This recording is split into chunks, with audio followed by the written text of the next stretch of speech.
Gluten-free is a buzzword in the food world, but what is gluten and do you really need to avoid it? Joining us now is Tulu Phillips with Tulu's Gluten-Free Bakery to break it all down for us. Thank you for being with us today. Oh, my pleasure. So you're like our gluten-free expert, and I think the thing that you told me during the break that I found most surprising is there are some common things in our pantries that you wouldn't think would have gluten. Right. What is gluten, first of all? Gluten is a protein found in wheat, barley, and rye, and a lot of people's bodies can't process it. And that's celiac disease, You're right? either celiac or you're intolerant. Okay. And intolerance can be just a huge spectrum of light sensitivity to I can't eat any of it. Because it'll either make you sick or bloat you up. There's so many all different sorts of symptoms. things. And that's why it's sometimes hard to diagnose. It can even be headaches or skin problems. It's not always digestive. Like everyone can react to it differently. Yes. Okay, so and maybe what people can do is like try taking gluten out of your diet for a specific amount of time, see if you feel better. See if some of your Definitely. symptoms go away. It's really hard to test for intolerance, so you might go to your doctor and they might test you for celiac and you don't have it.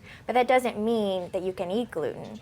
So the best thing is to just take it out of your diet for a few weeks. Sometimes it takes a few weeks, not just a few days, and see if your symptoms are relieved. Okay, so some of the most common things, of course, we always think grains, like baked goods and breads and pastas and stuff like that, but you said some of the items that we would never expect to find gluten in. Right. We can. Like Yes, soy sauce? And you think, oh, I'll eat rice, I'll eat sushi, rice and fish, and I'll be good to go. And then you're drenching it with soy sauce, which has wheat in it. But they make tamari, which is naturally a gluten-free soy sauce. Okay. And some restaurants even carry it, but I like to carry little packets when I'm going to Japanese restaurants, and I can have my sushi and have my soy sauce. And tamari is just an organic soy sauce, right? Yes, it's still soy sauce. But it's just wheat-free, gluten-free. correct.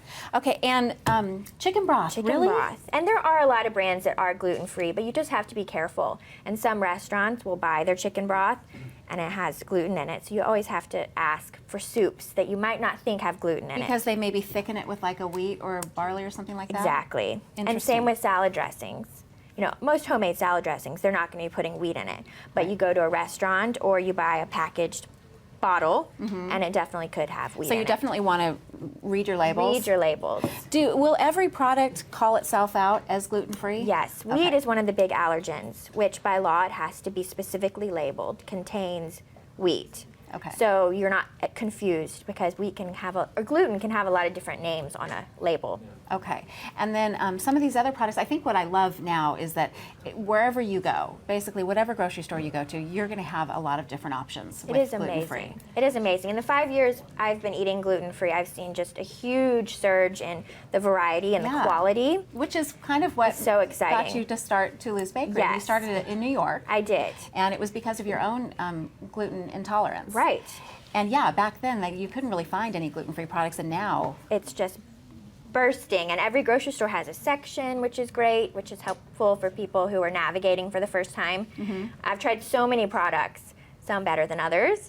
And these are some of your favorites? These are some of my favorites. And it's expensive to try products and not like them. I was going to say that too, because some of the gluten-free products are more expensive, as are organic products, and you know Exactly. anything that is a little bit more. It's unfortunate because it seems like anything that's healthier costs more money. It does. You know, It I guess does. because they don't mass produce it like everything And else. it does cost a little more to make. Wheat flour is one of the least expensive flours out there. So when you're talking alternative flours, their product price does go up. Okay. But the worst is when you try products and you don't like them.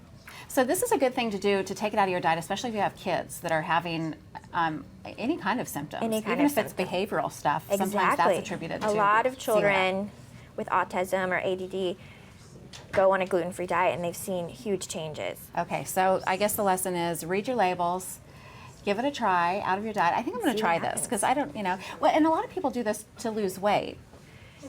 They do, but you know, if you're substituting with all of these products, you're not going to lose weight switching pasta for pasta. I think you lose weight because you're cutting carbs in general at first. Oh, yeah. You're not that's probably eating what it is. the bread at dinner. Right.